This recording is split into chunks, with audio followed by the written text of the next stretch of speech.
Hi, this is Sudhir Palluri, and I'm here at the Keble College at the University of Oxford to talk to Professor Felix Leach about his new book, Race to Zero.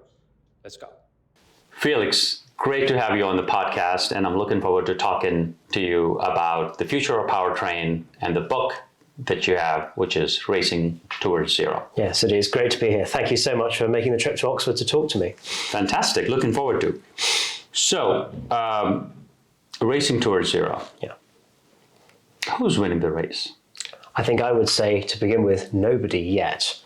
I think we're at such an early stage of the technology transition, and we're certainly embarking down the path. But really, the whole point of the book is to say that we need to get to, carbon neutral as quickly as we can. And today, December 2022, when we're talking, we're not there. And we're not there in all sorts of sectors. It's not just about transport, but we're not there. And I think there's a number of different technologies vying for it. But one of the messages throughout the book is that all of these technologies are going to be needed. Now, to slightly accept the premise of your question that you've already asked, I would say to begin with, in Europe, battery electric vehicles are winning the race. That's for a number of reasons, not necessarily just because they are the best way to get to zero CO2, but for a number of reasons, particularly around kind of government legislation, they are definitely winning the race. But if we were to look at other parts of the world, for example, in Asia or in the US, I think the answer is quite different, at least today.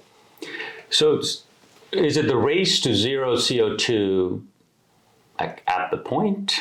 Is it holistically? So when you say in Europe, BEVs are winning the race, are you considering overall CO2, including the source? Yeah, it's such a great question. So, of course, the way legislation works, certainly in Europe, is that it's just measured at the tailpipe. And so by definition, a BEV is zero because it doesn't have a tailpipe. But in reality, it depends on a huge number of factors. For example, where that BEV was made and how it was made, and the CO2 associated with that. Also, when and how it was charged. Now, we're fortunate enough where we are today in the UK that actually our electric grid is fairly low intensity carbon. And we use quite a lot of gas, but there's very little coal left on the British grid. And there's quite a lot of high levels of renewables, wind and solar in particular. It's a very windy country, as I'm sure you've been experiencing already. But that's not true everywhere. Even within Europe, countries like Poland have a lot of coal still on their grid, and that changes the equation. So really, one of the key messages is that different solutions apply in different areas because the world is a big and a diverse place. And what we need to focus on is reducing carbon as quickly as possible, CO2 emissions, really, I should say, and then adapt the solutions to each of those particular goals. Okay. What about China or America? Who's winning the race there? I think that's a more complex question, and I will freely admit, as a European, I know less about those markets. I think some of the provisions in President Biden's Inflation Reduction Act are certainly kind of trying to tip the scales towards battery electric vehicles. But in certain US states, particularly on, for example, the West Coast, they're really quite green. There's high levels of, for example, hydropower in the northwest of the US. Mm-hmm. But then in some other states, particularly in the sort of center of the country, there's an awful lot of coal on the grid. And so I think, I strongly encourage a holistic picture around this. Life cycle analysis, there's a whole chapter on that in the book. I'm going to show the book to all of the audience to make sure they're aware. But, life cycle analysis is really important because these questions are really nuanced and complex. Again, in China is adding renewables at an extraordinary rate onto their electric grid, but they're also adding coal power stations. So we need to just think about what we care about. What we care about is CO2 emissions in the main. And so finding different solutions to reduce those rather than backing a particular technology for the sake of it is really the message I'm trying to get across here. Got it. You talk about an interesting alternate future at one point, and I found that quite interesting. You said this alternate future about a fictional company, Otto Automobiles. Yeah. You want to tell us about it and how possible or likely was that? So it's a silly thought experiment rather than any kind of reality, and I think that's the first thing to say. Yeah. But it's imagining a world where we've been really caring about CO2 emissions, much like we are today, but it's a world where we're coming from an electric vehicle perspective. So that instead of let's say, the last 100, 120 years being dominated by internal combustion engines, they've been dominated by electric vehicles. And of course, that's a future that was a potential reality at the start of the 20th century. You know, the electric vehicles were vying with internal combustion engines, 100, 120 years ago. And for various reasons, primarily around vehicle range, the combustion engine kind of won that particular race.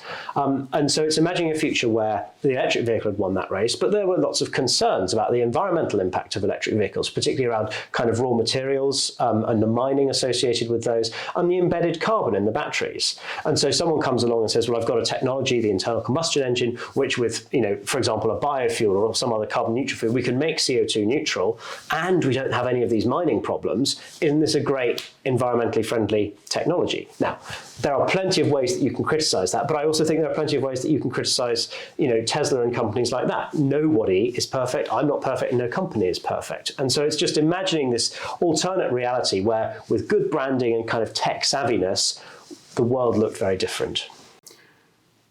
You talk about the future being eclectic. Yeah. And we see a lot of different applications where BEVs might not necessarily be the ideal solution. Yeah. Perhaps long-haul trucks, I don't know, maybe trains, somewhere where the power requirements quite heavy. Where are we today, and what do you see this eclectic future to look like? So I think the key point is that we have to start where we are today, and we can imagine lots of alternate realities. I freely accept that a reality where every battery electric vehicle is charged renewably and manufactured with energy that is only generated renewably is very, very low carbon. I'd argue it's probably not zero carbon. There will still be some carbon somewhere in that supply chain, but it's very low carbon. Yeah. The problem is that we're not there, and we're nowhere near there. And I think for me, the urgency around climate change is reducing CO2 as quickly as we can. And for me, then, we need to adopt all the technologies that can help us to do that. So to give an example, a battery electric vehicle has a large amount of batteries because users care about vehicle range. Most people may only drive their vehicle for 20 miles a day, but they want to know that the day they need to make a 300-mile journey because, grandma got sick or whatever it might be, they can just jump in the car and make that journey. That kind of flexibility and that freedom is something that it seems that we all really value. And so we're having to make battery electric vehicles with really large batteries in order to fulfill that requirement. Mm-hmm. However, battery electric vehicles are nowhere near a majority of the fleet today. They're not even a majority of sales, let alone the whole fleet. And so that fleet is still emitting carbon today. We're starting where we are today. And then the question becomes, okay, well, what can we do to promote reducing carbon as quickly as possible? And one of the arguments that I put forward in the book is that actually you'd be better off splitting up those batteries that are going into all those battery electric vehicles into smaller batteries and making every vehicle a hybrid, or perhaps a plug-in hybrid, where you can get a really big reduction in CO2. Yeah, not to zero.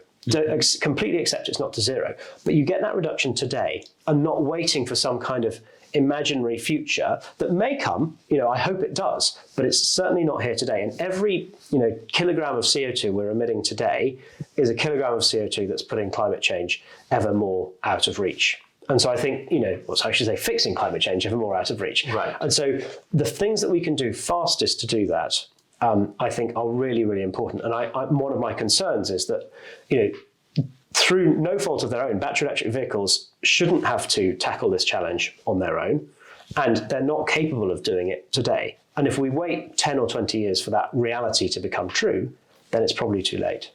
The critics of the eclectic future might say, we don't have 20, 30 years to ramp down the conventional technologies and ramp up this clean technology. We need a cliff, we need a sharp change in the fleet.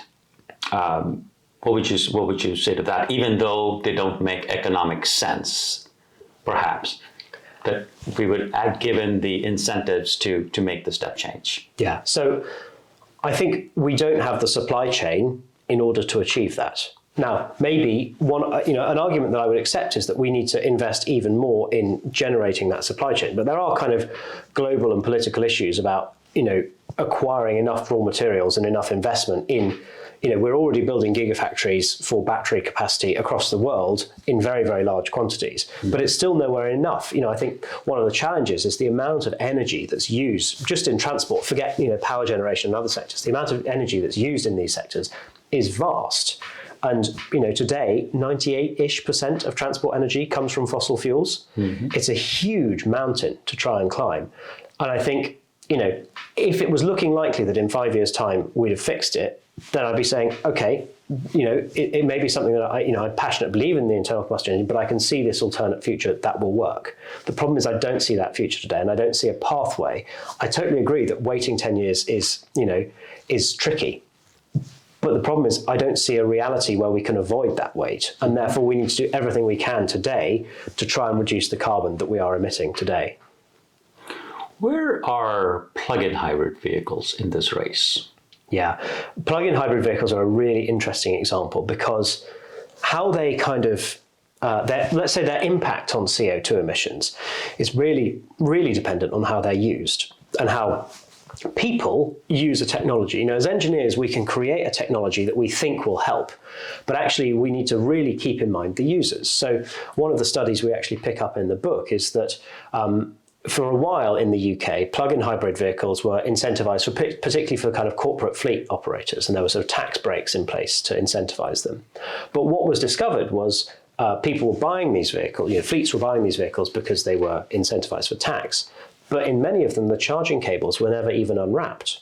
So people were just using them effectively as a full hybrid, but carrying around extra mass of batteries. Yeah. And so they ended up being less good than an equivalent full hybrid vehicle because users weren't using them in the way that they were intended. Now, maybe we could say people are idiots and that they should just use the technology better, but we also need to think about, was there enough infrastructure in place to enable that charging? Was there enough education? Was there enough incentivization in perhaps the cost differential between running in electric mode and running in kind of gasoline mode?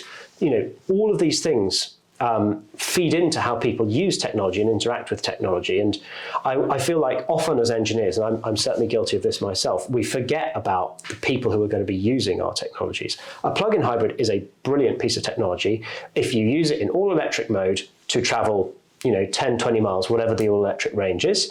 And then the internal combustion engine is only used infrequently on long journeys. I mean, for me, that's probably the best possible solution for where we are today. The problem is that nobody was using it that way. Yeah. And so as an engineer, that's a failure to kind of engage with the whole ecosystem that involves consumers, infrastructure, and everything else. Yeah. So I'm a plug-in hybrid owner and driver. It's my only car in a single car. And one of the value propositions that I like a lot about plug-in hybrids is that when compared to electric vehicles, plug-in hybrid can be an one and only car in the house. Yeah. As opposed to an electric vehicle, which often tends to be the second car. Right. You hybridize by having an internal combustion engine vehicle and an electric vehicle. Yes. And it was interesting that in North America, plug-in hybrids for a while were given a full electric vehicle federal credit. Yeah. Yeah. Just because a majority of your drives could have been done in an all-electric mode. But as you said, that's not how people were using it, which is one of the reasons I think why they might have lost their credit for doing that. Is it cheaper to just cost per mile basis in Europe to drive all electric? Yes. Versus and it's mostly because we have substantially higher levels of taxation on gasoline and diesel. Come to that, but gasoline's the focus of this than you do in the US. Our gasoline is a lot more expensive because of the taxation, but our electricity isn't. I mean, it's taxed, but only at a very, very mild level. However, our government here in the UK is beginning to realise that as the fleet converts to more electric cars, they're giving up quite a lot of taxation that they take on gasoline taxes. And I think there will have to be some changes in how the kind of public finances work. Because I believe the figure, at least a couple of years ago, was £28 billion were taken in taxes just from gasoline in this country. That's a huge sum of money for a government to give up. And so I don't know whether it'll be road pricing or taxation on electricity that goes into cars or something, but that will change the balance. But today, it's much cheaper to drive per mile in electric mode than it would be with a gasoline. Yeah, a lot cheaper in the sense, like half the price. I don't own an electric car, so I actually don't know the answer to that. But yeah, I would imagine it's at least 50% cheaper. Okay. But of course, the acquisition cost of a battery electric vehicle is much higher in the UK, and the tax breaks for electric vehicles have recently been entirely removed.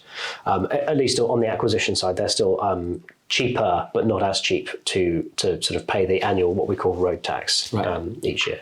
Got it. So I asked you about plug-in hybrids. Yeah. Where are fuel cell vehicles, perhaps, in the race to zero? Yeah, so hydrogen is a really interesting topic for the future. And I think hydrogen is one of these kind of energy vectors that has a lot of potential, but I don't really know what sectors are going to end up being the kind of best use cases for hydrogen. I think there's a lot of potential in a lot of areas. Do I see fuel cells in light duty vehicles being probably the technology of choice? I think it's probably quite unlikely.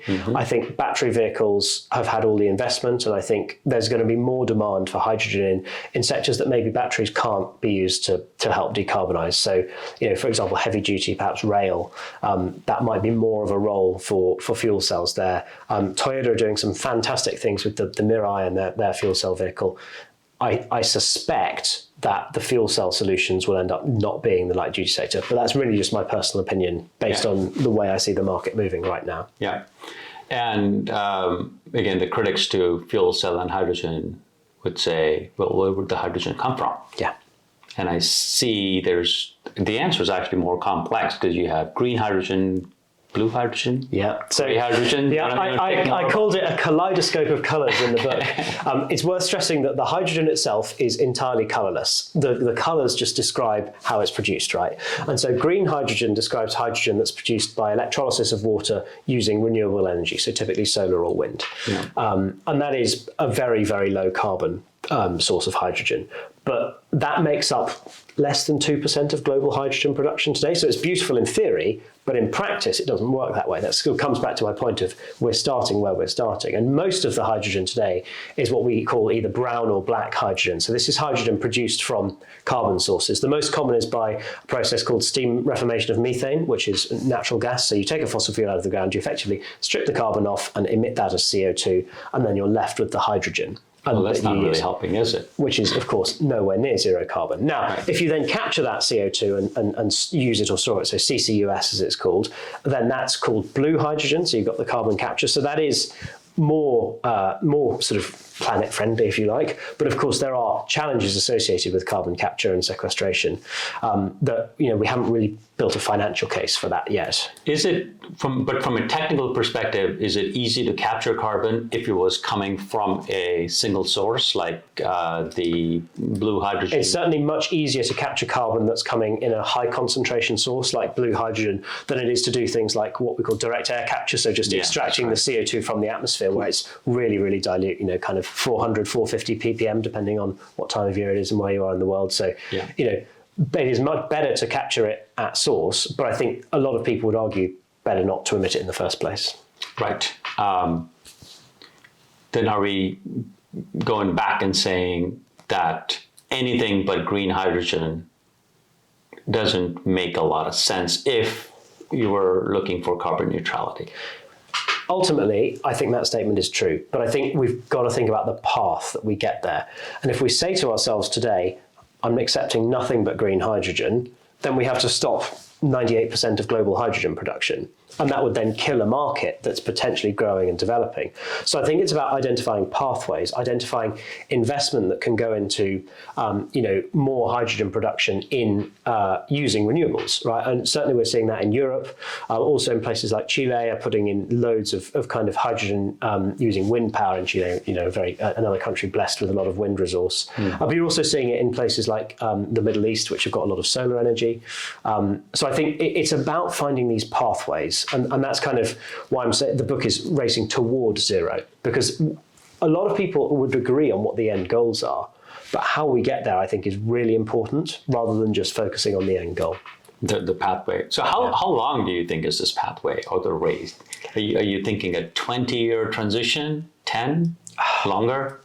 I think this is where my inner kind of realist and optimist kind of tussle with each other. Yeah. I would like to think we can do it in 10 to 15 years. I suspect even 2050 is probably cutting it quite fine. Yeah. Because things happen in the world. We've seen the kind of massive changes in the energy markets in 2022 following, the invasion of Ukraine and the spike in the price of natural gas. We've also seen similar ructions in the energy markets in 2020 after the COVID-19 kind of associated public health restrictions, and the oil price, I think, went negative at one point. Yeah. So, global events have a huge impact on energy markets. And so I think, with all of these kind of disruptions in the world, I'd love to think that we can do it in 10 to 15 years. I suspect it'll take a bit longer. Yeah. And history could also teach us things about how long transitions take. Yeah. I mean, if you think about horse carriages to cars, how long was that once it was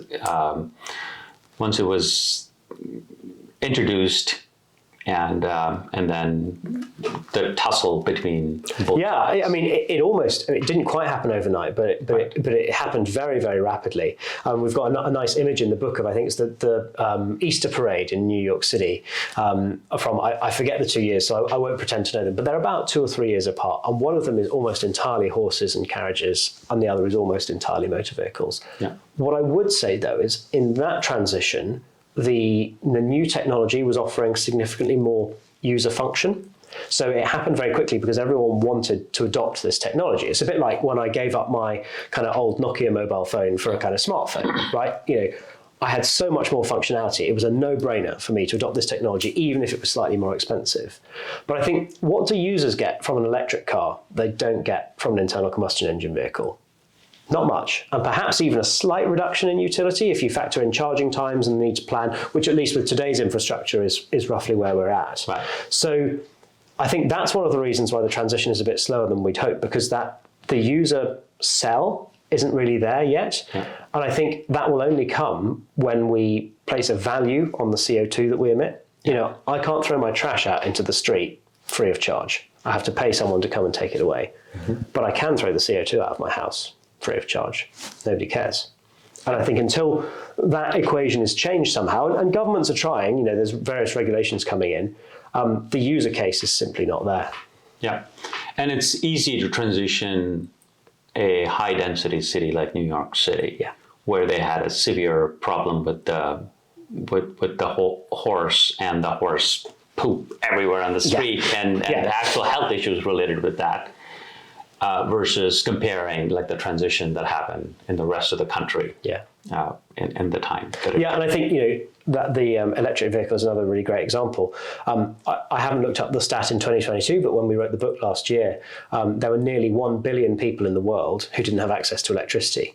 Well, an electric car is no good for them, right? If they don't have access to electricity to turn the lights on or even charge a mobile phone, then an electric car doesn't work. Now, of course, you can correctly argue that they probably aren't the biggest users of internal combustion engine vehicles either, right?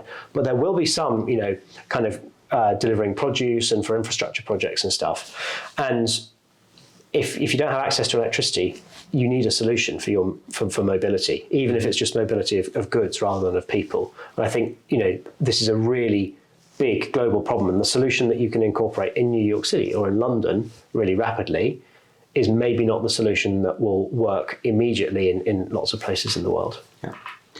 The other flip side of hydrogen, or the other alternate powertrain, is the hydrogen combustion engine as well. Yeah, that's right. What's your take on it?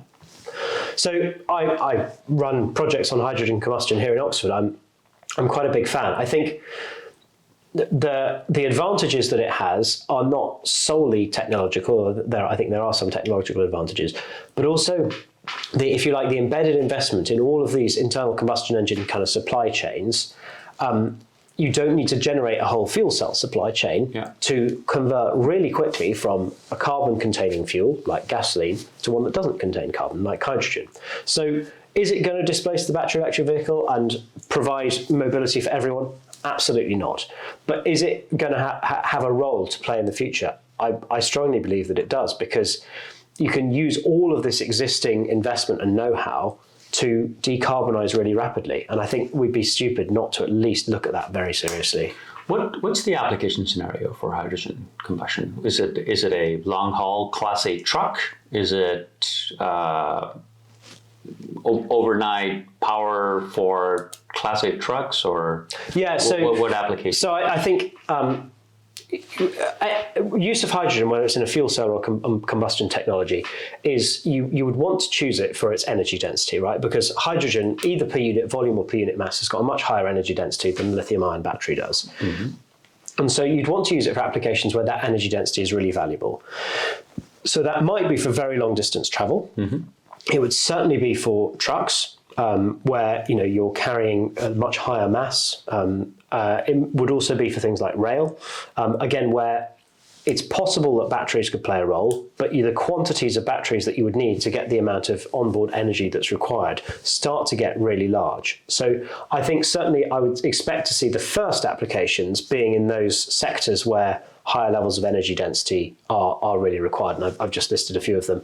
And then where that kind of balance point would be towards shifting towards batteries, I'm not quite sure, but I wouldn't expect many light duty vehicles, I'm thinking kind of, B or C market vehicles to be anything other than battery electric in the future. Right. But I think where that tipping point exists with hydrogen, I don't know the answer to.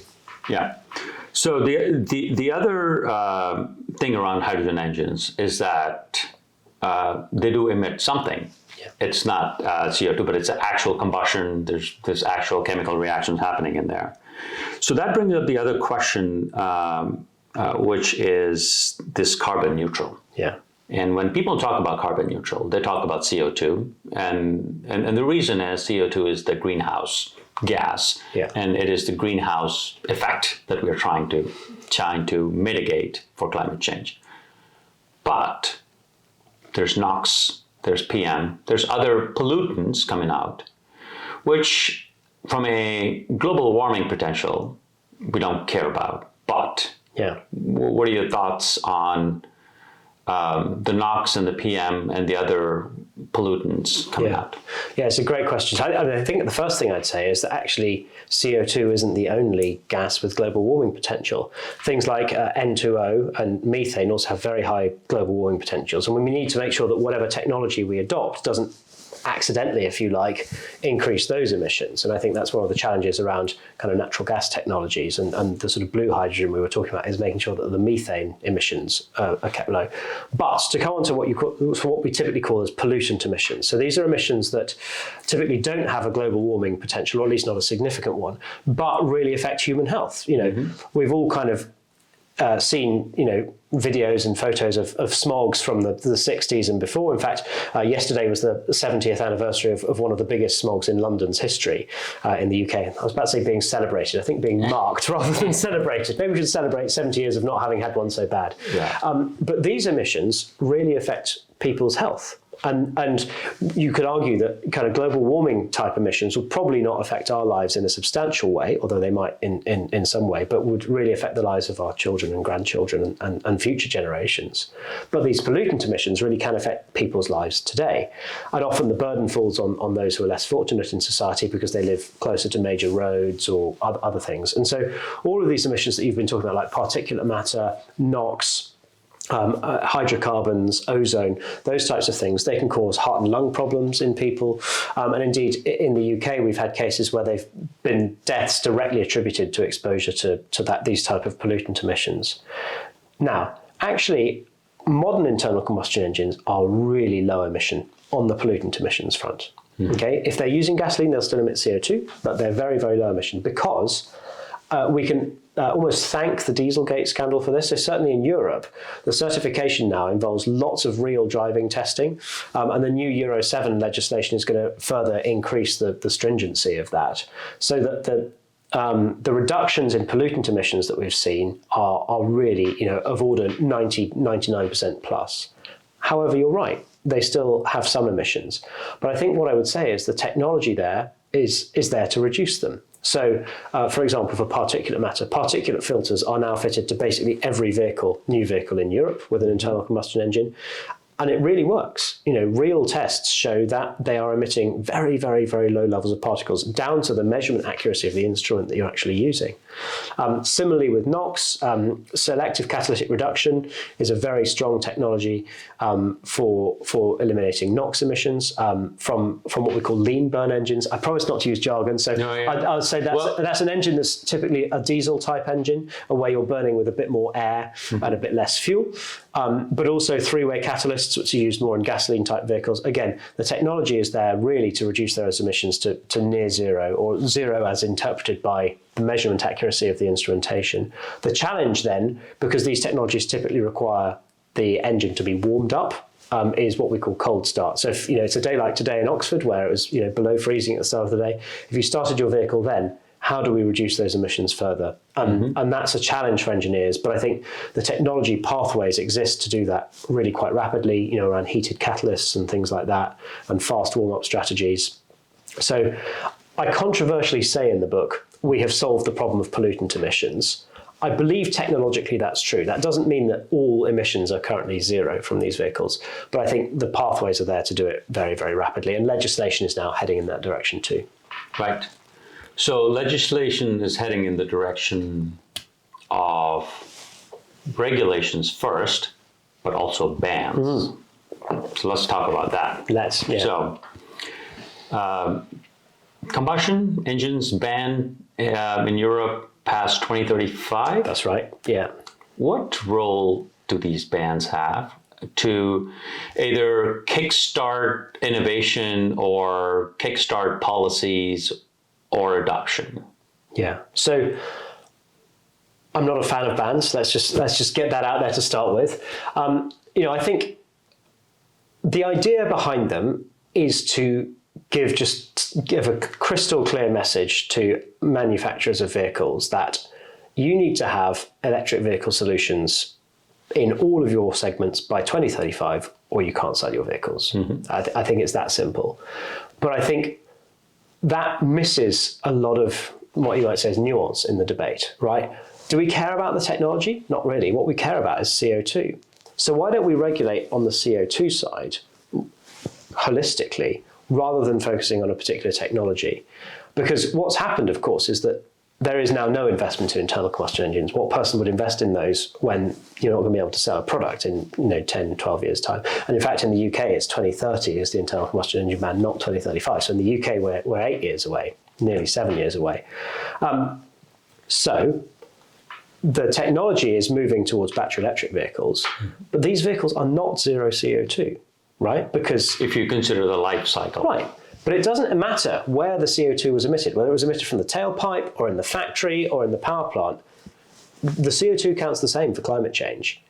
And so I think we're running the risk of ending up with continuing to emit CO2 whilst users think that they're zero CO2, because it says so right there on the plate of the car at the back. In the UK, we get special number plates with a kind of green stripe on them to say that this vehicle is zero CO2. But the emissions at the power plant are different, isn't it? Because the business case to capture them is kind of different. So to explain that a little bit more, if I were to put in an after treatment or a particulate matter PM filter in a car, I have to think about its weight, I have to think about its cost, I have to think about the increased cost of the vehicle, is the end user willing to pay for it, etc.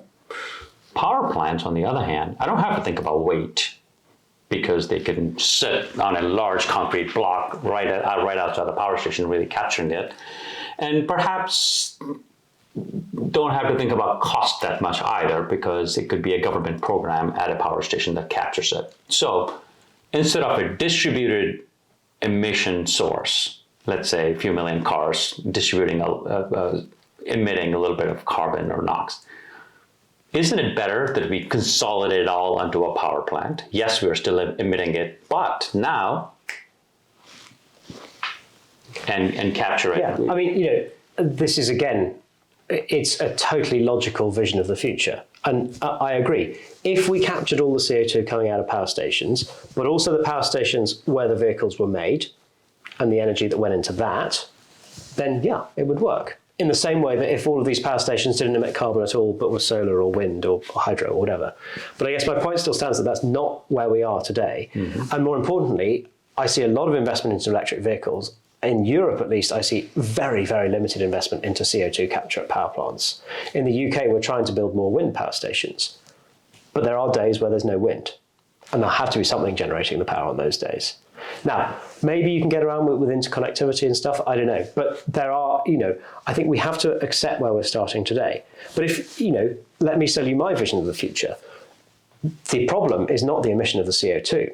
The problem is the fact that it's not a net zero CO2 emission. So let's say, okay, the problem is the fact that we're digging these fuels out of the ground. Let's stop digging them out of the ground. Let's make these fuels some other way. We've got biofuel or e-fuel technology. So to unpack this a bit, a biofuel is a fuel that's generated from what we call recent biomass. So that might be through corn is often a crop that's grown. That absorbs the CO2 as it's grown, and then you make it into biofuel, and then when you burn it, you emit the CO2.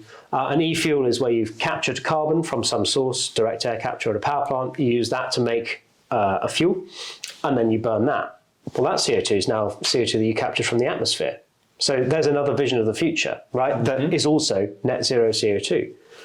There's lots of pathways we can take. And I think unless we just focus on bringing down CO2 rather than focusing on particular technologies, I don't think we'll get there fast enough. But also I would say all of those are simply visions. My vision, your vision, the vision of the battery electric vehicle people, they're all visions and they're not where we are today. And I think we should really focus on reducing CO2 as quickly as we can today. Got it. And it seems like the world is getting behind the vision of the person with the money and the vision. The richest person on the planet, maybe. Right. Getting onto bans a little bit more, do you think that they'll happen? Or at the deadline when they say that they will happen? Yeah, I think that's a great question. I think it will depend on the cost and the availability of technology, let's say 3 to 5 years out. Sure. Governments have lifetimes of, well, in the UK, very, very, very short time periods. We've had 3 governments this year. But let's say an average government has a lifetime of 4 years, something like that. We are 3 to 4 government cycles away from those bans happening. Okay. We've also seen a rise in all sorts of parts of the world in protests about kind of environmental legislation that begins to impact people's quality of life. A number of years ago now, the Gilets jaunes protests in France were after a tax was put in on the price of diesel for pollution reasons. But we've seen other protests, worldwide for various environmental matters because people don't want to see their quality of life reduce unless they can see a good reason for it. And for better or for worse, we're not selling that argument well enough. And so I could see if people were going to have their mobility reduced or even removed, then who would vote for the politician that would say that that's what they had to do? I think that's going to be a really tough sell. So we have to make sure that the solutions are in place in order to support whatever technology strategies governments are picking. Now, they've picked bans. That means that battery electric vehicles need to be as cheap on a total cost of ownership perspective as internal combustion engine vehicles and as easily available by 2032, 2033, if we've got this 2035 date. I think that's a really tough ask. Yeah, unless the cheaper option goes away, which is... But that's my point, right? Yeah. Is that there's all these legacy vehicles in the fleet. What you want people to do is to upgrade from an old vehicle that's emitting lots. You can't, unless you have some really drastic government policy, you can't stop people from owning things that they already own. So how do you incentivize them to upgrade to something if it's either more expensive than what they currently have or it doesn't meet their needs? Yeah.